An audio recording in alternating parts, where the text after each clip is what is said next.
thy will, thy soul.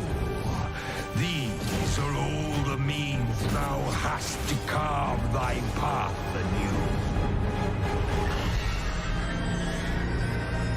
anew. Welcome back to Retro Rebound. In today's video, we are going back to Dragon's Dogma Dark Arisen. This was released during the era I like to call Cap Jank. We can call it that, right? Because this was a time where Capcom was releasing very imperfect video games that had so many unique quirks and qualities attached to them that in some cases, you couldn't help but fall in love with them. There were games like Resident Evil 6, very much a large departure from what Resident Evil was known as, but for someone like me who was first introduced with 5 and then went back, understood what the series was, and then playing 6, I personally like how much of a massive departure 6 was from the series, especially when you look at 7 going first person, 8 getting closer to the roots of 4. Each game in that series had its own quirks and qualities that kind of make me love them all for their own reasons.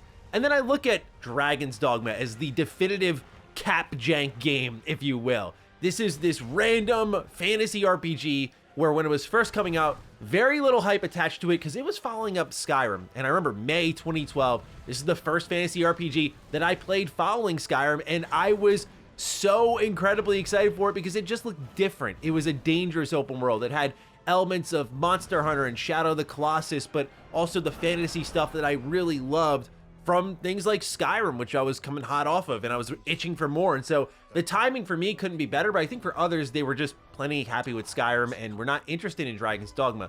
But as the years went on, a community grew, and here we are today talking about Dragon's Dogma in a different light. When we first got the release date announcement for Dragon's Dogma, I made a video talking about how fantastic I think the game is, going through the pawn system, the definitive mechanics like the massive boss fights, what makes the game special. We're not doing that again here, so if you're interested in finding out like what Dragon's Dogma is, I don't mean to drag you from one video to the other, but I'll have it linked down below. We have a whole video talking about that. Today, we're really looking at, as someone who's been replaying Dragon's Dogma, I recently went on a little trip, and so I had my Switch with me, as you can see behind me, playing Dragon's Dogma Dark Arisen, and just reminiscing on this game, as this is probably one of the last times I'll ever play Dragon's Dogma 1, unless some other video permits me to go back, because Dragon's Dogma 2 is soon upon us.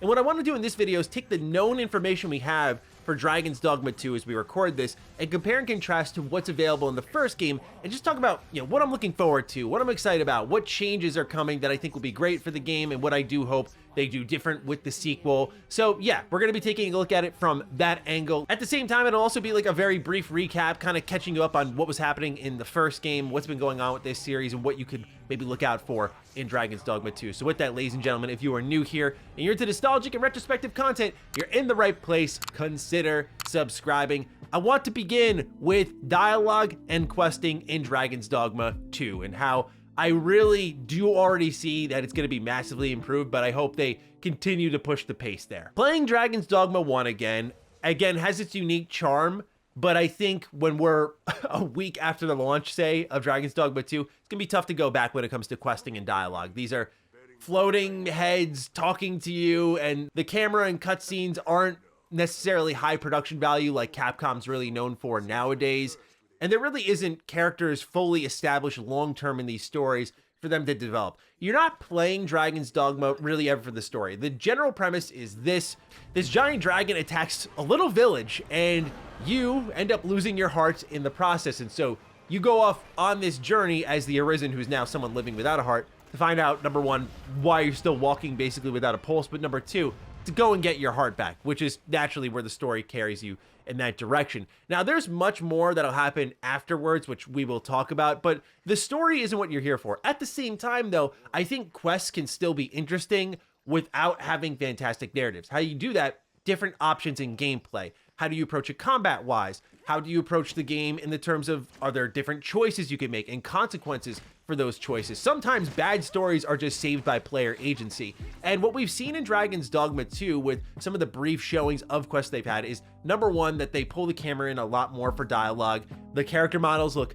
much better, less low budget, which is definitely exciting to see because Dragon's Dogma 2 just never felt like a game that should have existed in the first place. So the fact that they're even doing it is crazy, let alone that it looks this good. But they're bringing the camera in more, higher production value, better dialogue, but also it looks like they're proposing the idea of multiple ways to finish quests. They showed how you could use this key to like get into a dungeon, or there was a different way to enter there. And so that excites me a lot, because Dragon's Dogma to me has been about gameplay options when it comes to its class structure, but it never really presented that in the way you solve quests, where there's multiple solutions going forward and how you can approach things, and there's this open, free feeling. I don't know if you needed it, like it was 100% necessary, but it would definitely enhance the product, because questing and storytelling isn't really a thing that's massively important in my opinion in Dragon's Dogma 1, but you could make it more important in 2 because you have control over how you solve things, and sometimes those stories you create as a player are better than anything the developer could tell you,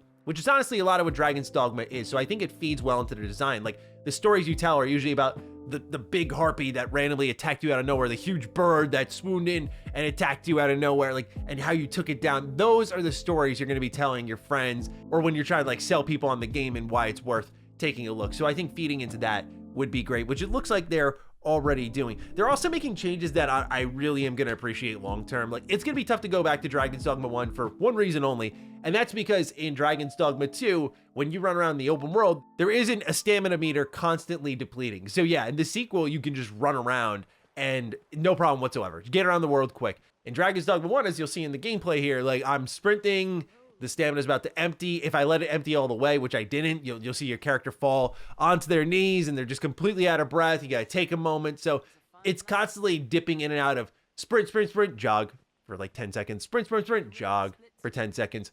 So I'm excited to see that go. I think that's going to be a great quality of life improvement. There's much that they really haven't told us, though. I look at the vocations, which are one of the defining qualities of Dragon's Dogma. For those who are unfamiliar, for a quick breezer here, it is your classes, basically. So you have your thief, fighter, mage, archers. Those are the 4 starting ones in Dragon's Dogma 2. And then the 2 advanced ones they give you are warrior and sorcerer. And then there are 4 hybrids in magic archer, mystic spearhand, trickster, and warfare.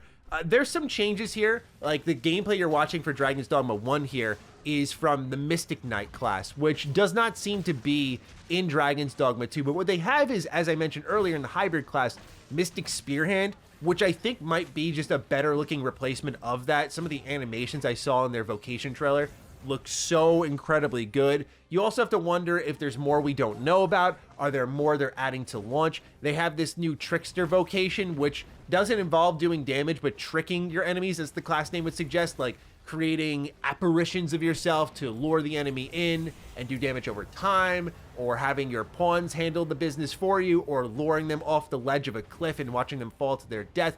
Little things like that. It's a very creative, different class. I'm really excited to see how it works out. But I wonder if, because the game is always online thanks to the pawn system and the servers it has to be connected to, if they're going to add more vocations over time, which I would be really excited to see. One thing we haven't talked about in our plethora of Dragon's Dogma content is the endgame, which is actually really important. A lot of people, when they talk about Dragon's Dogma, I don't think they mention the endgame because I don't think many people actually get there. I remember in my first playthrough, I did not know all about Everfall. I was not aware of that. The credits rolled. I was like, that was incredible. I loved it. I'm glad I stopped doing this, but it was like straight up into like my first year of college that games were tricking me into thinking I beat it. Like, I got a horrible ending in Persona 4 Gold, and I was like, that's one of the best games I ever played.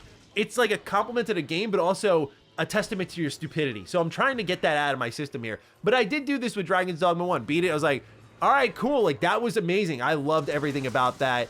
Yeah, give me more, please. And when they gave me Dark Arisen, I was like, all right, cool. I'm hopping back in. And then I find the Everfall. Now, for those who are unfamiliar with this happens after you beat Dragon's Dogma 1. It's this dungeon beneath Grand Seren. It's over a dozen trials, if I remember correctly. And these are some of the toughest enemies in the game, some of the toughest bosses in the game. And it kind of serves as like a true finale to what happens in Dragon's Dogma 1. But also, it just adds so much more content to the game, because it's not just that, but Dragon's Dogma 1 in general, especially with Dark Arisen in tow, has a phenomenal endgame because you have like new quests added to the notice board. So you can go out and do those, fight new bosses like wyverns, and other creatures will repopulate new areas, and these quests will kind of feed into those. So there's reasons to go back into the overworld. And then also, there's the one part of Dark Arisen we haven't spoken much about, and that's Bitter Black Isle.